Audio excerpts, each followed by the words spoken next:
ঘুরতে যাওয়ার নাম শুনলেই বাঙালিরা দীঘা, পুরী বা দার্জিলিংকেই বেছে নেয়। কিন্তু জানেন কি, একটা সময় ছিল যখন বাঙালিরা এই ঘাটশিলাতে আসতো তাদের হাওয়া বদলের জন্য। ঘাটশিলার এই সুন্দর নিখাত পরিবেশে তারা সুস্থ হয়ে বাড়ি ফিরত। কলকাতা থেকে কিভাবে যাবেন ঘাটশিলা, কোথায় থাকবেন, কি কি দেখার আছে আর কতই বা খরচ, তার সমস্ত ইনফরমেশন থাকবে এই ভিডিওতে। বলা যেতে পারে এই ভিডিওটা একদম ইনফরমেশনে ঠাসা। ও আর হ্যাঁ, এই ভিডিওর শেষে কিন্তু থাকবে ঘাটশিলা ভ্রমণের একটা আনুমানিক খরচার নমুনা। তাই ভিডিওটা একদম স্কিপ না করে শেষ পর্যন্ত দেখতে ভুলবে না। টুইন ব্রাদার্স এন্টারটেনমেন্টে আপনাদের সকলকে স্বাগত জানাই। কলকাতা থেকে ঘাটশিলার দূরত্ব মাত্র 230 কিলোমিটার।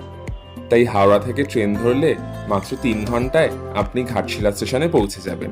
হাওড়া থেকে সকাল সকাল দুটো ট্রেন রয়েছে ঘাটশিলা স্টেশনে পৌঁছানোর জন্য।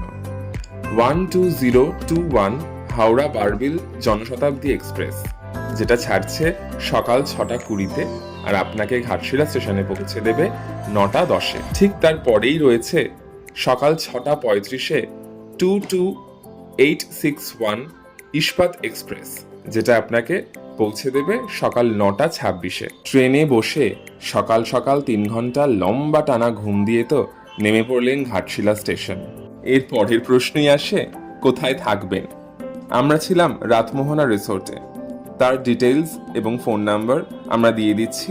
এছাড়াও রয়েছে আরও অনেক হোটেলস বা রিসোর্ট, যেমন Muktadhara, riverview resort, Suhasita resort, hotel Akashdeep, hotel Bibhuti Bihar.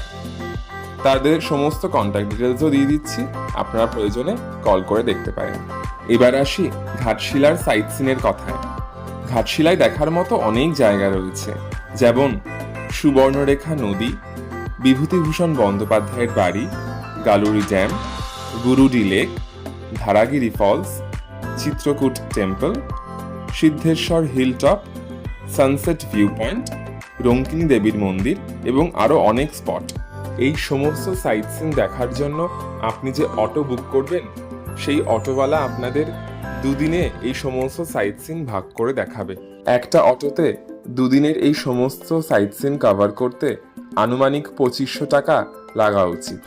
আর এরপরে বার্গেনিং তো রয়েইছে। একটা অটোতে প্রায় ভালো মতোই 6 থেকে 7 জন বসতে পারবে। ঘাটশিলার বেশ অনেকগুলো টুরিস্ট স্পটই আমরা কভার করেছি এবং সবকটা জায়গাই বেশ সুন্দর। আমরা আমাদের আগের ভিডিওতে এই সমস্ত টুরিস্ট স্পটের ইন ডিটেইলস ডেসক্রিপশন দিয়েছি। যদি আপনারা দেখতে চান তাহলে স্ক্রিনের ওপরের আই ট্যাগে ক্লিক করুন বা ডেসক্রিপশন বক্সে এর লিংক দেওয়া রইল।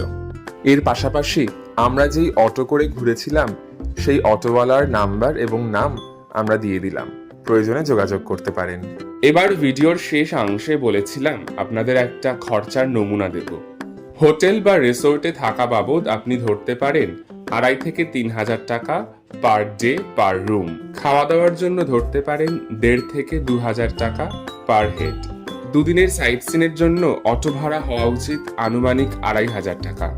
এবং ট্রেন ভাড়াটা ডিপেন্ড করছে আপনারা নন এসি নাকি এসিতে যাত্রা করছেন। তাও পার হেড 300 থেকে 900 একটা রেঞ্জ ধরতে পারেন ট্রেনের টিকিট বাবদ। এছাড়া যদি আপনাদের কোনো জিজ্ঞাসা থাকে অবশ্যই কমেন্ট সেকশনে কমেন্ট করুন, আমরা যথাসাধ্য চেষ্টা করব তার উত্তর দিতে। আপনি যদি আমাদের চ্যানেলের নতুন দর্শক হন তাহলে অবশ্যই সাবস্ক্রাইব করুন আমাদের চ্যানেল এবং দেখতে থাকুন টুইন ব্রাদার্স এন্টারটেইনমেন্ট।